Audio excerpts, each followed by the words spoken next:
Burning question a lot of parents want to know, do behavior charts work? In this video, we're going to talk about, do they in fact work? And what are some ways to increase the chances of behavior charts working with you and your kiddo? What's up, guys? Nicole Eaton here, mama to two beautiful children, one child being 6 years old. And today I want to talk about our experience thus far implementing what is typically known as a behavior chart or a sticker chart. Now, again, Kai's 6 years old, and so the independence is full-fledged. And there have been a lot of instances of questioning and resistance and not listening and implementing will, which is all beautiful and it's going to serve him.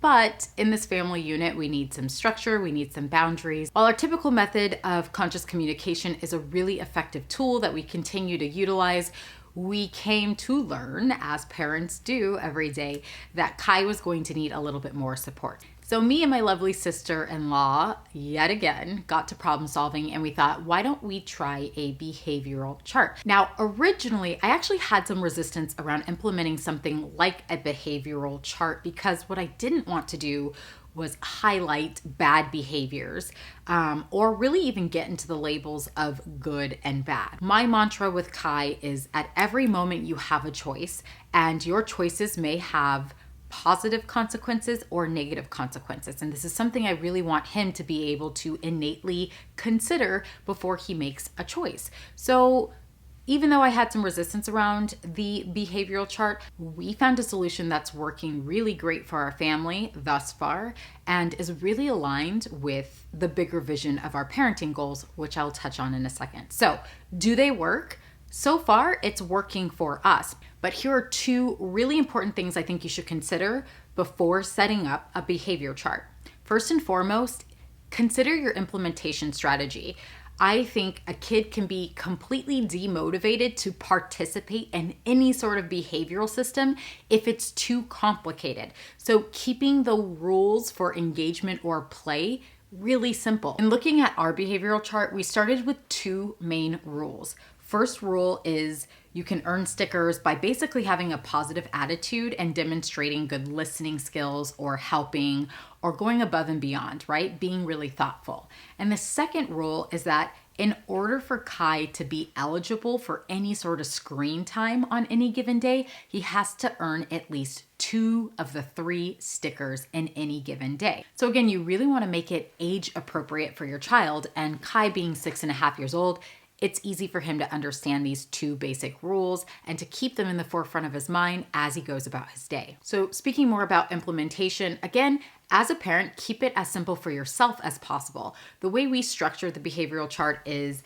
it is a 1-week view at a time, and there are 3 slots, AM, afternoon, and PM. So in each of those slots, Kai has an opportunity to earn a sticker. And as previously mentioned, he's got to earn at least 2 out of 3 stickers to be eligible for any sort of screen time. And at the end of each week, we tally the stickers up and he can look at his reward section to see if he wants to spend his points or save them for something larger. And for those of you who watch my video on how to teach kids about money, I really like this system because it fosters the same sort of mindset in terms of being able to save or invest, or do we spend? How do we feel after we spend? Did we like spending on the smaller stuff? Do we wish we would have saved it for some of the larger stuff? It's a really beautiful real-time experiment and what it means to exchange the things that we've earned for things that we desire. So another quick point when it comes to implementation is make your child a part of the process. What rewards are motivating for your kid? So how we structure the reward section is there's a 10-point section, 20, 30, 40, and 50-point section.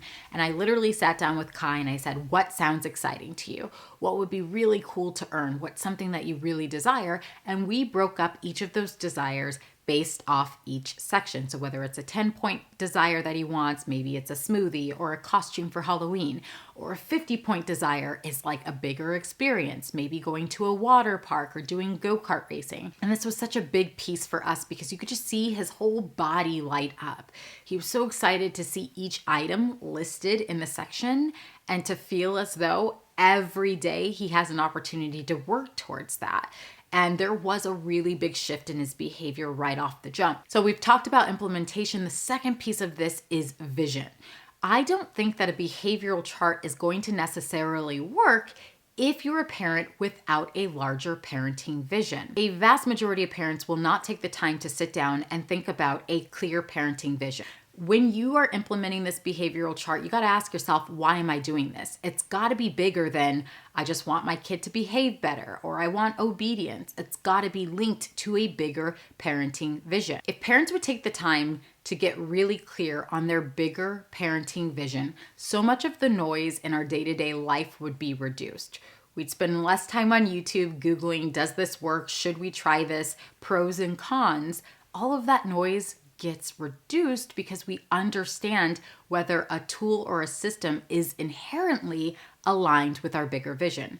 So an example of this is, look, we chose to trial this behavioral chart because ultimately what I want to help Kai nurture and foster is a bigger sense of confidence.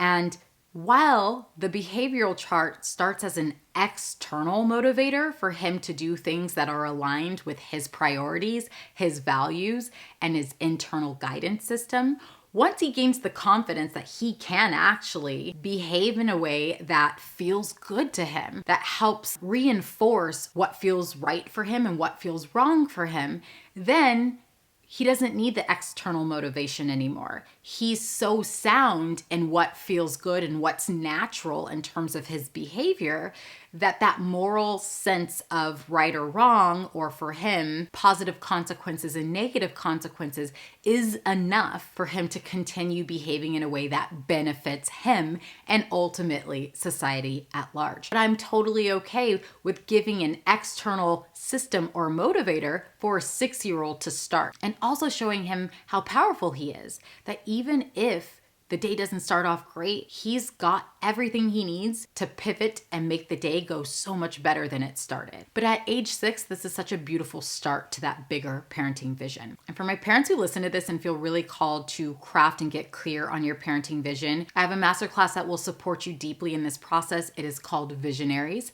If you're interested in it, you can check it out in the description box below. Here's a bonus piece I'd love to share with you when it comes to behavioral charts. The greatest gift so far in the week of implementing this has been the reduction of resistance, less friction between parents and Kai and the battle of wills, and more space for deeper connection. I feel lighter. I'm sure Kai feels lighter. The conversations have been deeper. The moments of pausing and putting our head on one another and cuddling have been greater. And ultimately, that's what matters most. I want more moments of connection and bonding and love. And if this system helps us foster and nurture that, I am all for it.